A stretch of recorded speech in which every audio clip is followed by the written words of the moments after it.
Now that we've talked about ethical leadership, I want to tie it back into our earlier discussion about the process model of leadership. So how do we do this?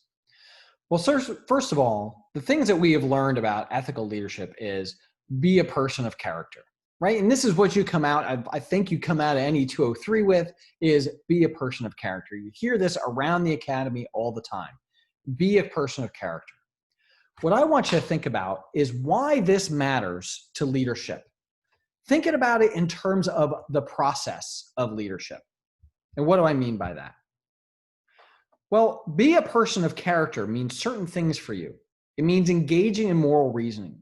It means being less Machiavellianistic and being more dutiful, having that high conscientiousness. At the same time, we need to think about what is it we're trying to achieve? What are the outcomes that we're going to achieve by being an effective leader?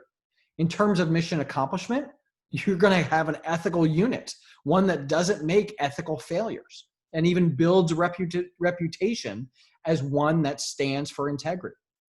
And also it means certain things in terms of team viability, that team members are committed to the organization.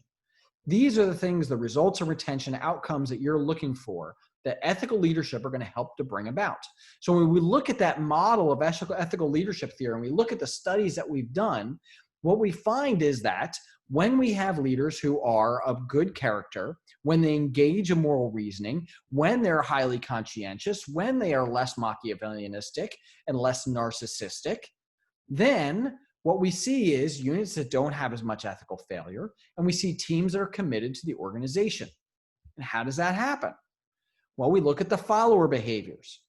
The follower behaviors that come out of ethical leadership are follower ethical decision making, pro-social behaviors, less counterproductive work behaviors, more follower satisfaction, motivation, and commitment.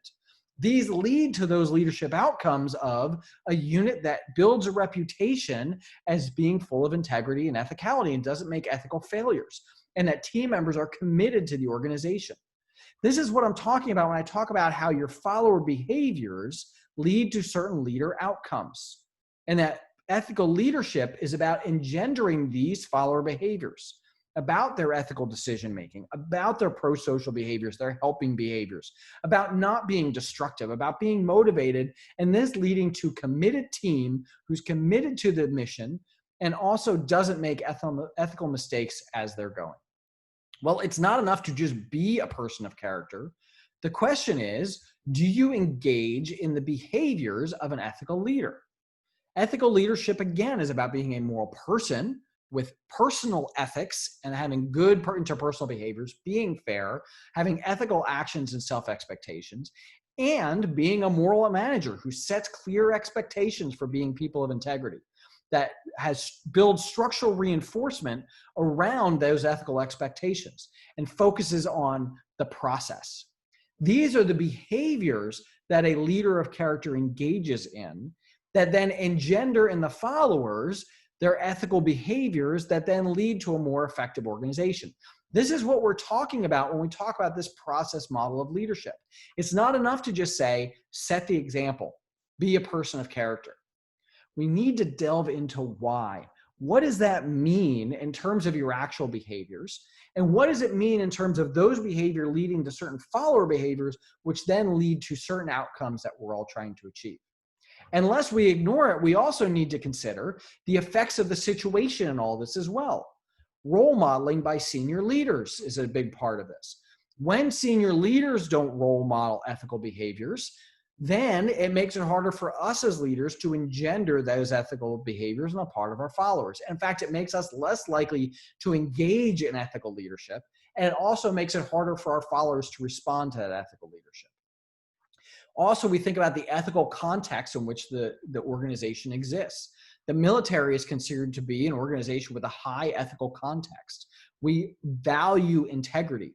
We have core values about honor, courage, and commitment. This builds an ethical context, which makes it easier for a leader to choose to engage in ethical leadership, and makes it more likely that followers are going to respond to that. Altogether, this idea is to give you this broader meaning and idea about what it means to be, not just what it means to be an ethical leader, but also how this process unfolds in terms of being an effective leader, and how ethicality, how just being a person of character doesn't magically turn into being an awesome leader. That being a person of character needs to be engaged and manifested in your behaviors, about your being a fair person, and also being a moral manager where you set expectations and you promote ethical behaviors. And then followers are more likely to follow that, to react to that example by their own pro-social behaviors, by their own ethical decision making, which then leads to these ethical outcomes that you'll have overall. This is the process approach to understanding what it means to be an ethical leader.